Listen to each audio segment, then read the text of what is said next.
So hi everyone, welcome back to the Marketing Success Summit, and today I'm absolutely thrilled to introduce you again to the fantastic Joanne Sweeney Burke. Welcome, Joanne, and thank you so much for doing this the second time round.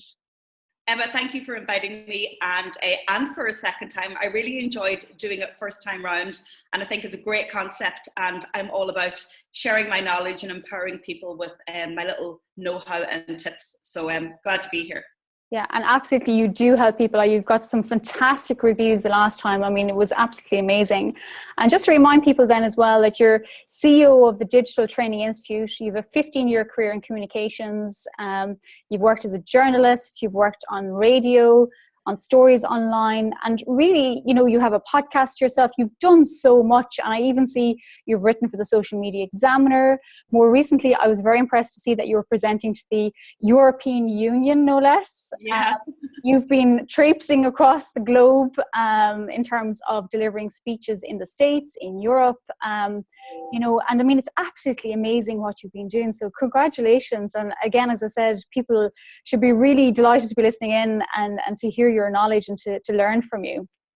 Thanks, Emma. And the one thing that I would say is that everybody who is coming on to the Marketing Success Summit is coming on to learn how to build their brand and their individual profiles. And I've simply used traditional and new marketing tactics to bring me business opportunities. So everything that I'm saying and sharing with you guys is everything that I have done. I'm a small business owner. I don't have a lot of money to spend on marketing, but I maximize the power of the social web. So just do what everybody is telling you on Emma Summit and you'll go far. Yeah, absolutely. And that's terrific advice. And I think that's one of the reasons, obviously, we're doing the summit is just to educate people and to help them. And also not just to focus on one aspect, which I think sometimes people do, in marketing. So it's great to see. And just to tell people as well that Joanne is also an author. I think you're writing your second book, or is that finished? I'm not sure, actually. Not finished. I'm about a quarter of the way in. I had intended for it to be finished in January 2017, but I might have to push out the deadline. So yes, the first book was on how police forces use social media, and the second book is on social media tools. Okay, fantastic. Looking forward to it. And just to point out to people as well, because, the reason I've asked many of the speakers for the 10 days is because they're educated and they've got very good experience. So they're coming from a genuine place of really knowing and implementing from a real life perspective as to what they do. And Joanne, I was completely blown away because I love learning myself. And I think we've spoken about this before, but you've got 11 different qualifications to add to your strings to your bow. Can you tell us a bit about that? Because I think it's important that people, realize the amount of work that actually comes into gaining knowledge in this area. Yeah, and I love learning. I'm a bit obsessed. So I have 11 academic and professional qualifications, and every year I invest in myself to benefit my clients. So, I have a degree in English and politics, a postgraduate diploma in journalism and broadcast journalism and public relations, a master's in journalism, postgrad in digital marketing, certificate in social media, and then the master's in digital marketing. And I have a diploma in business, and then there's some other things in there as well. But only because I love learning. I used to do my homework 4 times when I was at school. So OCD. Oh my goodness, that's amazing. Top of the class, eh? Well, look, that's amazing, Joanne, and it's great to have your background, and again, great to have you here to share your insights and knowledge. So what I'll do is I'll hand it over to you, because I know you've got a presentation prepared, and I'll let you run with the presentation, and perhaps at the end then we might just run through it quickly in terms of just highlighting different aspects that would be important to people. So off you go, Joanne, and I'm looking forward to hearing this myself. I've penned to the ready. Thanks, Emma, and hello everyone, and I am delighted to be with you again via the Marketing Success Summit. So I'm just going to share my screen with you and bring up my presentation for you. And I think that previously I have shared the slides with Emma, and I'm more than happy if you want a PDF copy of them that you can have them. So the presentation today is the 3 pillars of digital PR: search, social, and storytelling. And I will share some of my case studies as well. I'm not going to go through all about JSB as I've branded myself, because Emma has already done that, only to say that I have a podcast every Friday called JSB Talks Digital, and I'm always looking for interviewees. So get in touch, tweet me, snap me, email me. I talk to business owners right across the world, and just finding out how they're using social media and digital marketing to further their business. So social media, digital PR, it's for everyone. And the reason that I put up a cover of my book is that if police forces are using it, then there's no excuse for anybody else saying that social media, digital marketing is not for me. So I always like to start my presentations and my addresses with a JSB tip and a tweet. And the tip in a tweet for you guys is: digital PR results give you legacy impact. So they're a long-term result. Search results, media mentions, qualified leads, and influencer positioning. So digital PR as a marketing tactic is hugely powerful. And I love it because I used to be a journalist, and my husband says, once a journalist, always asking questions, always looking for the next story, and always, wanting to share that story. But we combine it with social media, and that's what I love about it. So why digital PR? Well, digital PR will give you huge online visibility, and we're all in business. So ultimately what we want is customer acquisition. And yes, this is a business ROI tactic that you should employ in your business. So let's look at the stat. 92% of consumers indicate that they trust earned media above all other forms of advertising. And earned media, quite simply, is when a news site, a radio station, a TV station, or a newspaper actually gives you coverage that you have not paid for. So it's absolutely free. And my podcast recently on the US presidential elections, and one of the stats that I had in it, because I was looking at the impact of social media and earned media on the outcome of the US presidential election, showed that while Hillary Clinton had $750 billion worth of free earned media, Donald Trump had 200 billion. So, you could argue that perhaps that helped his cause and helped with the votes, but earned media is very, very powerful, because you have an independent third party saying, this company is good, their story is something that you should read, and we're willing to give it airtime, or we're willing to give it column inches. I describe digital PR as the marriage of old traditions with new technology. So I used to work as a PR consultant, still do a little bit of it now, but most of it is online PR. And really, PR is the skill of getting a newsworthy story, pitching it to an editor or a reporter or a producer, and securing valued coverage for a client. Bring in some of the technology in the digital age, and what we're doing is we're amplifying that story using social media, using web marketing, and connecting with influencers. And before, when I was a journalist, people used to have to get through me, and I was that wall and that barrier to getting a story heard. We now don't have those barriers, because we can publish our own stories. I do it every week on my blog, on my webinars, on my podcast. So I'm back behind the mic as a radio journalist, essentially, and on YouTube channels, and we can have our own TV shows. But we still can't forget the power of the journalist, the power of the digital influencer, which I'll talk about, and also the power of the blogger. And sometimes there is some consternation and strife between a journalist and a blogger. Reasons for, journalists study and have a skill, and they have a code of ethics, whereas bloggers are usually self-made, and that they write about something that they're very passionate about they're interested in.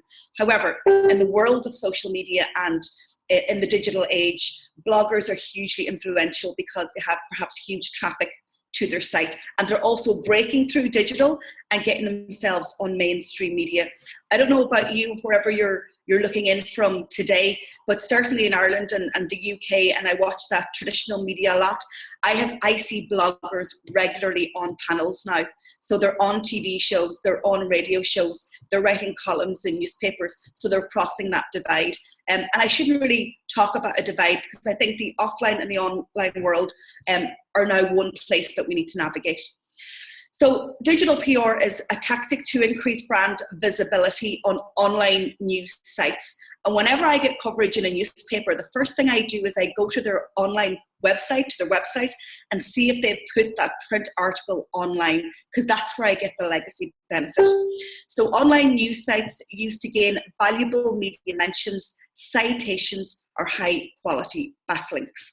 So when you get a media mention, it's going to rank quite highly in the search engines. And we talk about the god of search engines, Google. A citation is a listing on a particular site. So for example, if you have a tourism business, you should actually be looking at citation sites or listing sites that might list and register your business. Simply your name, contact details, and what you do. And a lot of these citation sites are free. And then in return, what you're getting is a high quality backlink. A backlink is when somebody hyperlinks your website and your business name back to you from their website. And if they have a high quality and a high authority domain, then Google is going to rank you higher. The results of digital PR campaigns lead to increased brand awareness. And I don't think, no matter how long you're in business, and I've been self-employed for 8 years, we're always looking for brand awareness, because we're always trying to reach new markets, reach new people, connect with new influencers. So that always should be a business goal. Influencer positioning, this is really, really important. I work in digital marketing, and much of my marketing is influencer marketing. So I'm trying to position myself as somebody who is an influencer in my field in Ireland, and then slowly but surely, internationally as well. So I do that strategically, and I use digital PR in a strategic way for that marketing outcome. Extended reach and visibility online, because there's like 4 billion people on the internet on any given day. We've got a population of 7.5 billion people in the world. It's really hard to get your message out, despite the fact that we have access to all these channels. And what we want to put out is a consistent message, the same consistent quality message all the time. So we're looking for extended reach and visibility, and ultimately improved search engine optimization, leading to what is really, really important: increased quality referral traffic. So not just somebody happening on, mydigitaltraining.ie website, and they've no intention of ever doing business with me, and they've happened across my website by mistake. I actually want people coming to my site that are qualified. What I mean by qualified is, I know that they're in the market for something that I could potentially help them with. And this is what digital PR does, because digital PR will bring the right type of traffic to your website that has already been pre-qualified, and then they come to you. It increases trust and credibility. We all know that public relations is probably one of the top tactics to use if you are trying to increase trust and credibility of your brand. So adding and amplifying digital tactics to that can really, really help you, because at the end of the day, people will only buy off somebody that they trust, a brand that they value. And did you know that the conversion rates from digital PR tactics are 5%, as opposed to 1% when it comes to advertising? And again, the legacy impact, and I call it the long-term impact of that, is a return on investment on your brand equity. Brand equity is the value that somebody puts on your brand and how they value you. Think about any company that comes to mind, the first company that comes to mind, and think, do I trust them? Why do I trust them? Have I done business with them? Would I do business with them? And you're going to be influenced by the messages that you've seen probably across social media. But if you've heard about that company in the news, then your interest, your awareness, and your trust radar is going to be piqued. So as I said, earned media has a 5% greater conversion rate than paid advertising. So I want you to think about how much money you're spending on paid advertising. It could be social advertising, it could be traditional advertising, it could be banner advertising, it could be pay-per-click, whatever it is. Spend some more money, whether it's outsourcing digital PR or upskilling yourself in terms of digital PR, because it will have a higher conversion rate. You will get a better return on investment by using digital PR tactics. So this is a little matrix that I put together for you when I was thinking about this presentation, and it might be really valuable. And it's looking at your digital PR objectives and the associated tactics that you will use. So in all types of marketing, and I know Emma's always harping on about it too, the first thing that you must do is set out your business goals and your objectives. Lots of people jump into social media, jump into a marketing campaign, jump in even to a PR or a digital PR campaign without even thinking and taking a step back about the outcomes, the business outcomes that they want to achieve. So I've listed on the left-hand side of this table the business goals. So I have 5 potential business goals from my perspective, or indeed it probably relates to lots of businesses, of what they'd want to achieve from a digital PR campaign. The first one will be a greater optimization in the search engines, so better search marketing. So you will have 3 potential tactics that you can employ using digital PR to get you better SEO. So number 1 is doing your keyword research. If you're launching any sort of PR, digital PR campaign, and I was doing one recently on PR crisis communications and in social media. So I knew exactly what I wanted to talk about. I knew what I could bring to the news story. But before launching it, I did some keyword research. So I actually went to Google and I said to Google, what keywords are your users putting in your search engine for PR crisis communications? And I found out that 8,400 keyword searches were done in the United States every month for PR crisis communications plan. It was planned. People wanted a PR crisis communications plan. So I kind of edited my blog post and my online press release and my webinar and my follow-up podcast to focus on PR crisis communications plan, because I was reacting to what people are searching for. You can't just make up based on what you might know yourself what a good story is. You have to use the data that is available to you, and Google will give it to you. So do keyword research. That's really, really important. The second tactic that you need to do is you need to work on story ideas, because remember, not every story is a newsworthy story. However, we are in the era where soft news is required to keep news sites live and active. If you look at BuzzFeed, if you look at Forbes, if you look at entrepreneur.com, if you look at the Huffington Post, they're not always breaking hard news like politics, like business, like economics. There is a place for soft news, and we can fill it. As content creators, they need us. But have a look at what these big news sites are actually breaking in terms of stories, and see if you can bring something to the table. Human interest stories, generating emotion, a story that you've never told before that's maybe personal to you or to your business. So you need to work on your story ideation and your story creation.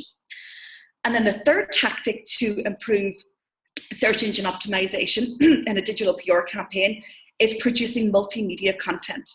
Do you remember your Facebook post from 7 years ago when you used to say, hey, it's Monday, oh dear, first day of the dreaded week, blah, blah, blah. They were horrendous when they come up in your Facebook memories. You're like, did I really say that? But that's all we were offered. We just used to read like text message bite, posts on Facebook, and then Twitter arrived. But now we want video. We want visuals. We want graphics. We want live video. We want photographs. We want animation. We want emojis. We want GIFs. All of this multimedia content will really help you improve search engine optimization. Trust me, trust me, trust me. I strategically release video with every type of content that I put out, because I know that I can overtake some of the biggest influencers and influencer sites because I have tactics that I employ each and every time. So don't just think about the words that you write in your online press release. You need to provide rich content, and especially video, and infographics are also really good. Then in terms of measuring your success in SEO, what I would usually do is I would usually put into the Google search the keywords that I have used as the heading for my online press release, and I will see then how I rank. So if you're not using any paid tools, I'm giving you the free ones today. I'm taking it that we're all on a low and a shoestring budget. Second business goal, influence. We should all be looking to be influential in our industry. If you think that you can't be influential, or you're not good enough, then please just get rid of those thoughts. If you're passionate and you're good at what you do and you run a business based on what you do, then why not seek that influence? And I follow lots of influencers in my world, and a lot of them would say, do what you do it well and do it consistently, but don't wait for permission. If we're going to wait for permission for somebody to say that we're good at what we do, then hey, we'll be waiting a hell of a long time. And sometimes it's hard to come out of your comfort zone. And Joanne looks really confident most of the time, but I'm not. Inside, I'm not that confident, and I have to drag myself over that line because I'm doing it for the business, and it's really important. So in terms of influence and positioning yourself, and I don't care what industry that you are in, and I'd love some feedback on this from you guys in terms of what industry you're in, and maybe we can have a Twitter chat or a chat in Emma's Facebook group about it. But you should be looking to do media outreach to get media mentions to help you position yourself as an influencer. Also look at those bloggers. There are bloggers in every single industry, not just fashion and lifestyle, not just beauty, not just food. Believe me, there is a blogger in your industry, and I want you to go out and find them. And then thirdly, collaborate. Like Emma and I are collaborating. I mean, I'm delighted to be associated with Emma's brand, and that's why I'm here, because influencer collaboration is really, really important. And ask people, can I write for you? Can I write a blog post? I have some tips or ideas that might add value. And we're not looking for cash here, guys. We're looking for brand association. We're looking for positioning, and we're looking to show ourselves as an influencer. And in return for that, you're going to get media mentions, and you're going to get backlinks from influencer sites back to you. Thirdly, web traffic. If you publish your digital PR article on your own website, it's going to attract web traffic. So even if you don't get it published anywhere else, you're going to see a lift in your own traffic. If you use social media, which you should be doing to drive traffic to your site, by sharing your PR article, that's going to give you a lift as well. And then thirdly, try and use live, so Facebook Live, Periscope, YouTube Live, to promote your online PR article. So you have to be the promoter of it. Writing the content is step one, promoting it is step two, and that can be the hardest. And then use social video. So you have video in Snapchat, you have video on Instagram, you have video within Twitter, and then you have native video in Facebook. Use all those free tools to promote your online PR article, which will then bring you web traffic, which you can then measure in Google Analytics. Fourthly, we have conversions. A conversion for me is usually somebody who emails me or picks up the phone or contacts me via email or via social media to say, hey, Joanne, I've seen what you've been doing online or with client A, B, or C. I'd like to talk to you. For me, that's a conversion because I have to close the sale on the phone or face-to-face or on a Skype call. That's really, really important.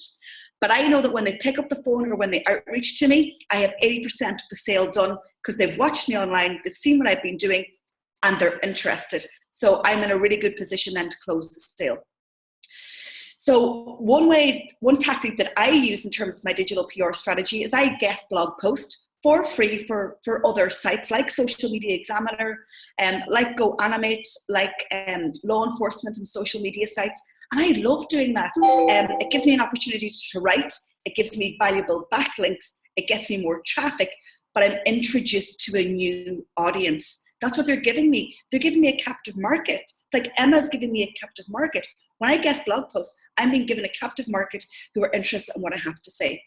I'm also going to secure media backlinks on the back of the guest blog post. And then I'm going to get leads to my landing page. So whenever you have an online press release and you're putting it in your blog post, make sure that you have your call to action that leads to a dedicated landing page, not just the homepage of your website. You need to be strategic. Bring them back to a specific page that you can then track by Google Analytics. So you know the source and the referral of the traffic and the source and the referral of that lead. And then finally, I want media mentions, because I know if I get media mentions, then people are going to have greater trust, greater credibility for me and for my brand. One thing that you have to do is, before you engage in your digital PR campaign, you've got to start building relationships on Twitter. And Samantha Kelly, who's also going to be on the Marketing Success Summit, will talk extensively about that. So that's a nice a webinar to tie in with this one. Build relationships on Twitter. I've been able to go to the States to speak at conferences. I've got business.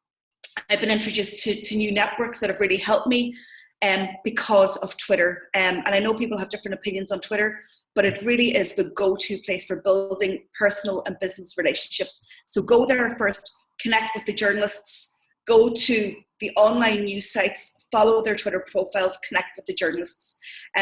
There's not a lot of journalists on LinkedIn, and they're not having those open conversations like they do on Twitter.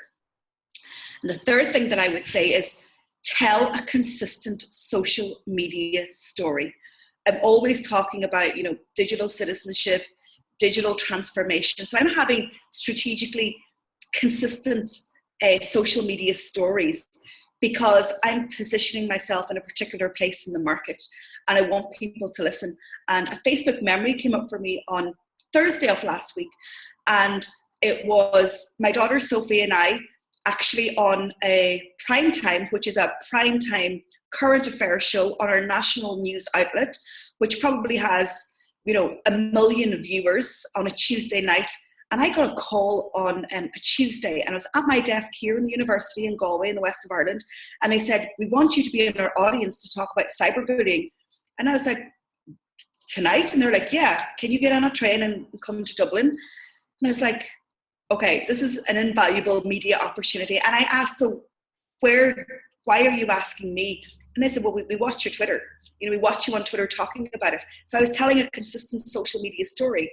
And then 2 years almost to the day, Sophie and I are speaking on a stage in San Francisco on digital citizenship. And that's no accident. That's about consistent storytelling, strategically placing yourself, having the right conversations, talking to the right people. And it's all authentic. And, when I say be strategic, it's not being, working on the fly. It's actually talking to people who are just like you and collaborating.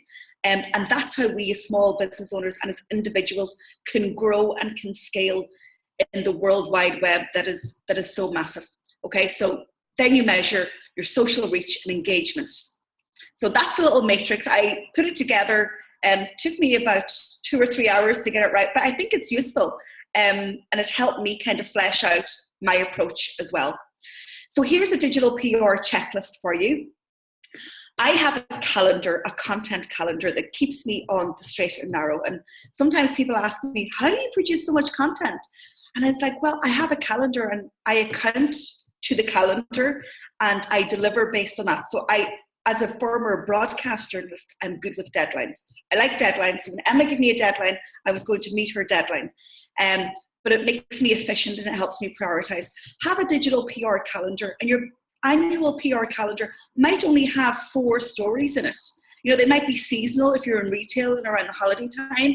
It might be based on your AGM, an annual report, kind of peaks in your particular industry. But at least have a calendar, and I would say plan 4 digital PR campaigns throughout the year. That's 1 a quarter. And you will need to spend 2 or 3 weeks working on each one. Don't forget about collaborations as well in your industry. Believe me, people will say yes. I find it difficult to ask for favors, but it's not really a favor. You're helping somebody out and there'll be a mutual benefit. Plan ahead, at least 2 or 3 weeks ahead of a digital PR campaign launch. Work on your storytelling collateral, that multimedia content that I told you about. So first of all, you have your online press release, you have your captioned images, you have video, So it might be a social video, it might be a live video on Periscope or on Facebook Live. It might be an animated video. I love Go Animate, really easy to use, low cost as well. And then it might be an interview style video that you actually do, and they're really powerful. Again, the journalist in me always uses these, and Emma uses it in her summit as well. I think it works really well. If you have data or statistics to share, create an infographic. You can use PictoChart, which is low cost, and if you want to keep the watermark, it's free. And then write a series of social media posts that you will schedule out as well. Have your database to hand, so key media, key online news sites, key bloggers, and key influencers that you're going to do outreach to, and you're going to have to write your pitch specific to them. Don't do a one-size-fits-all. You're less likely to have success. So if you send one email to 50 people, you might not have any success. If you send a personalized email to 3 people, you might get a 2 and 3 strike rate. Okay, so personalize. Schedule your social media posts supporting your digital PR campaign before, during, and after. So kind of preempt it before you release it. And after the PR campaign is released, don't forget to keep pushing it out for a number of weeks afterwards. Because remember, we're thinking about long-term, we're thinking about legacy impact, we're not just thinking about now. Create your hashtag. Every PR campaign should have a hashtag. And then monitor campaign success. So make sure you register and set up a Google alert for yourself, your brand, and also for the keywords around your PR campaign. If you're doing any online media monitoring using paid for tools, then make sure you have those set up in time. And these campaigns do have a longer shelf life, and you will find your media articles coming up when somebody Googles your company 4, 5, 6 years down the line. Trust me, they have great legacy impact. So here's an example of a campaign that I did recently, and here are the tools that I used. So I was announcing my partnership with the Digital Citizenship Institute when we were over in San Francisco, and that was the picture taken at Twitter headquarters. So I had written the press release in advance. I had spoken to Dr. Mary-Alice Kern, who's there. So we both agreed on the collaboration. We both agreed on the tone of the online press release. We both agreed that we would share with each other's contacts. She's obviously US based, and she would have contacts that I wouldn't have. I said I would do the kind of Irish European PR. Not only did I issue an online press release, I also put it on my blog, and I wrote a supporting blog to explain how this partnership came about. And I actually wrote a blog post called Why Being a 17-Year-Old Parent Inspired Me to Be a Digital Citizenship Parent. So I was kind of using the emotional to drive the business. And I'll show you a stat in a minute to see how both of those, how the results turned out. I created a number of social posts. I interviewed Mary-Alice. I used social video across all my social networks. We did influencer outreach, so we know the influencers in the digital citizenship field. Again, we had this researched in advance, and they were happy to retweet the article, repost the article, comment on it, and share it with their network. We did media outreach, of course. We did blogger outreach, which has led to some follow-up interviews with ourselves. The video interview I mentioned, I sent it in an email to my contacts, and so did Mary-Alice. I did a special podcast around the topic, and I created the hashtag as well. So all of these free tools, absolutely free, using all the platforms that I had available to me, available to Mary-Alice in terms of the collaboration, and then using our network. So you can see then the first pillar of digital PR that I talk about is search. If you Google digital citizenship, you get 5.8 million results in 0.47 seconds. This is the first page of Google, okay? This is the first page of Google. And you can see that both of my blog posts, which I've shared on Google+, my friends, Google+ is alive and well. Google+ is now not a social network because it went to social media heaven about a year and a half ago. Google+ is a news curation site. Oh my God, it is like gold for us marketers. So Google Plus is curating all the news out there around particular keywords. Every time I publish a blog post on my own blog, I share it to Pinterest, to Google Plus, to LinkedIn, to Facebook, to Twitter. I think that's it. I said LinkedIn. And look at the power of Google Plus. And this article was only published on the 31st of October. And I'm already taking up page 1 of the search engine result pages for a keyword digital citizenship. That is not luck. That has been strategic and understanding how to do it. So PR and search is really, really important. And that's legacy for me. It's there now. Yeah, people might throw me off it, but I'm going to be writing more and more content around this topic. I told you I wrote 2 blog posts around digital citizenship. The emotional one about being a parent at 17 years of age and being able to navigate Sophie through her social media years, because I was young and she was young. But look at the power of social media for my digital PR campaign. Facebook generated 75 views on the first blog post, and Facebook generated 73 views on the second one. And social will drive your PR campaign. And that's just one social network. And remember, once it's published on Facebook, I just don't do it once. I do it multiple times because this story has legacy. It's not out of date. I'm telling a story. So make sure that you share for about 2-3 weeks afterwards and then reschedule perhaps once every 6 weeks.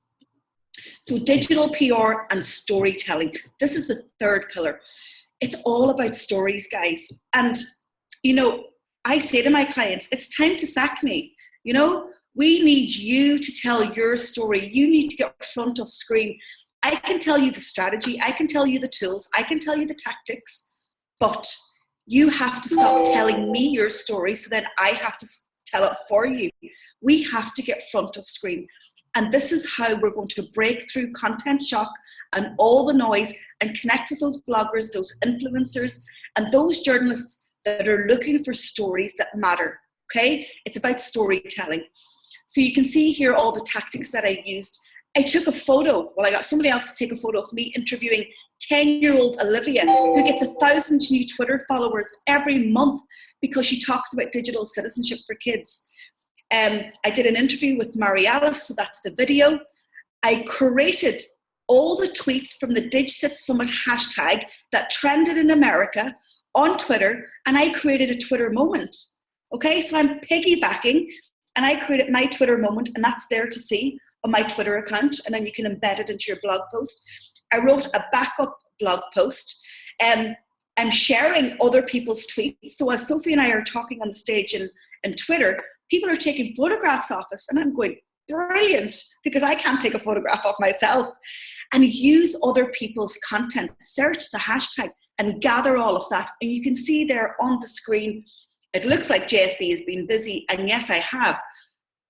But I used all the different storytelling tactics, all the different platforms to tell one story in multiple ways. In video, in words, in a press release, in a podcast. Now I'm telling you on this webinar with Emma, on Twitter, it was on Facebook. Okay, tell your story and push it out in multiple ways. And believe me, everybody will know about your story then. Everybody will know about your story and they'll want you to share it. And that, my friends, is the legacy impact of using digital PR, creating the story, using all the tactics available to you from search to storytelling. And what was the second one? Social. Okay, so measuring digital PR. On the day that I issued the press release, which was October 31st, which was Halloween and a bank holiday in Ireland, my traffic there peaked. So I got 150 hits to my site. You know, my site is a small business site, so it doesn't have huge traffic. However, I can actually measure whenever I do digital PR, it gets a spike. You can see also there, the first screenshot up here is my blog post talking about the partnership with Digital Citizenship Institute.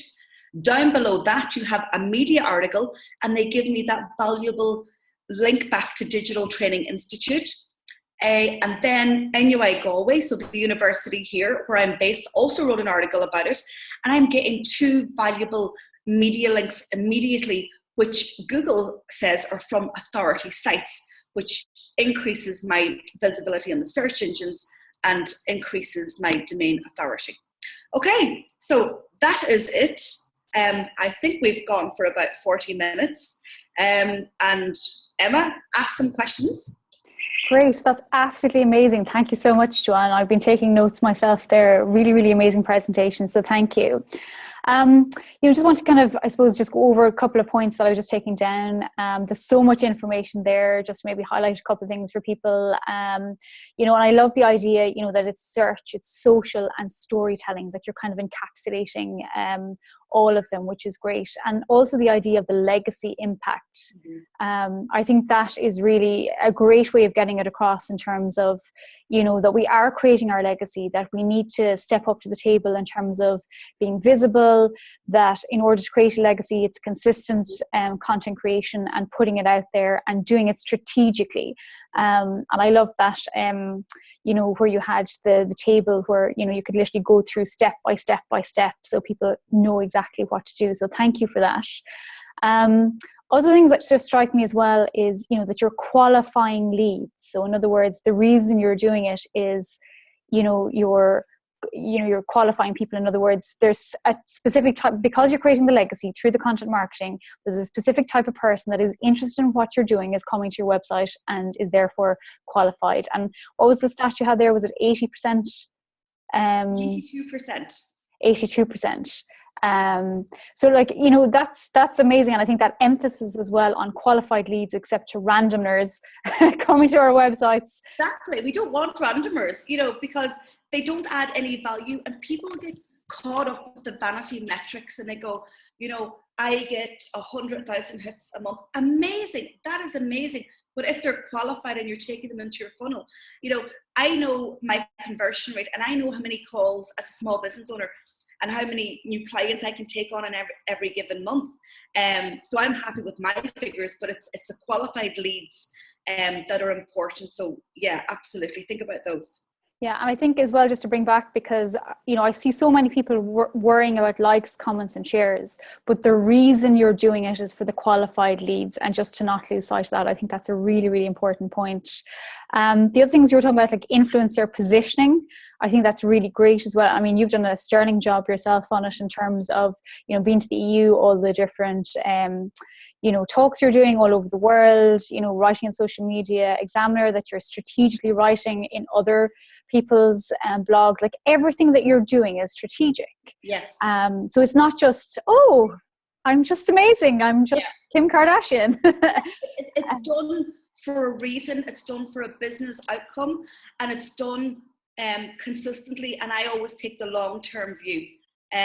There's no quick wins in life, guys. If there's quick wins in life, then everybody would be doing it. Business is hard, but with everything that we do, we should be learning and growing, and do it with a plan in mind. And I always say, if you want to go fast, break the rules. If you want to go far, stick to the rules. And I'm a huge believer in putting in the effort, putting in the hard work, and it will pay off. And I always say the money comes, so if I write a guest blog post for free, it's for free in terms of I'm not getting cash, but I know the commercial value of the backlink, the traffic and the brand association, which actually leads to business. Yeah. I run my podcast. As a content marketing tool.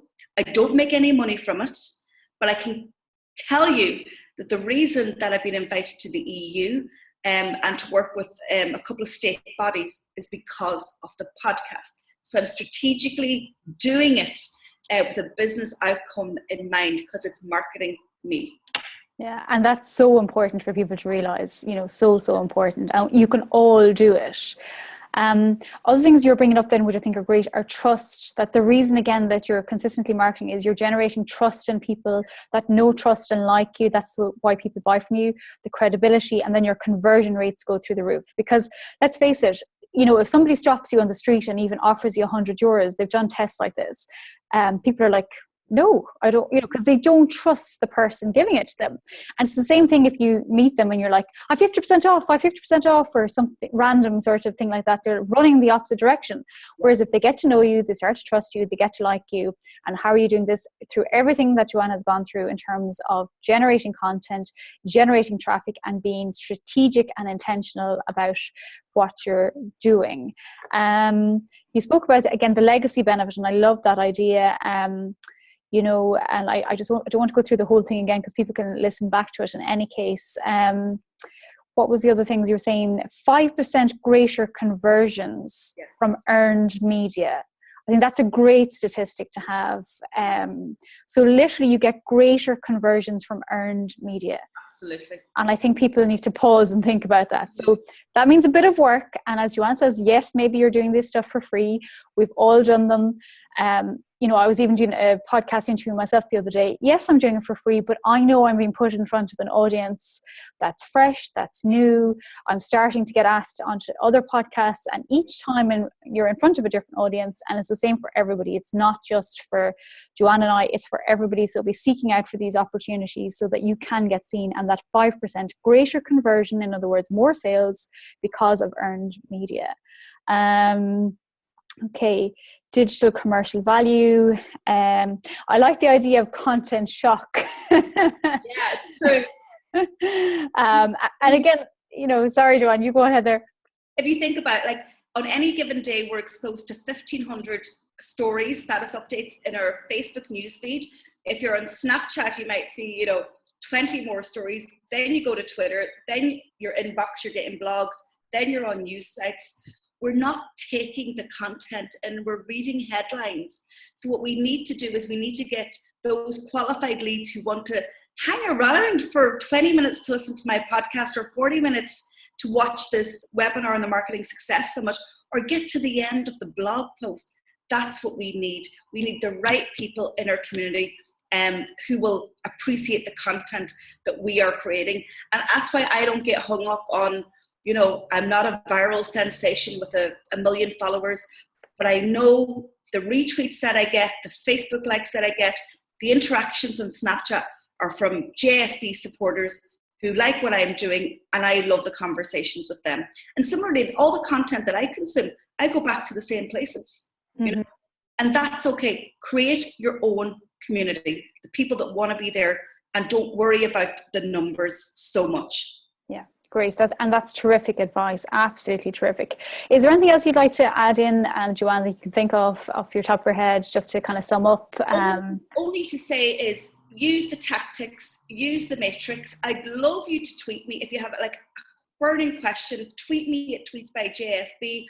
Go into the Facebook group from Emma, because what I want to see how you're employing it.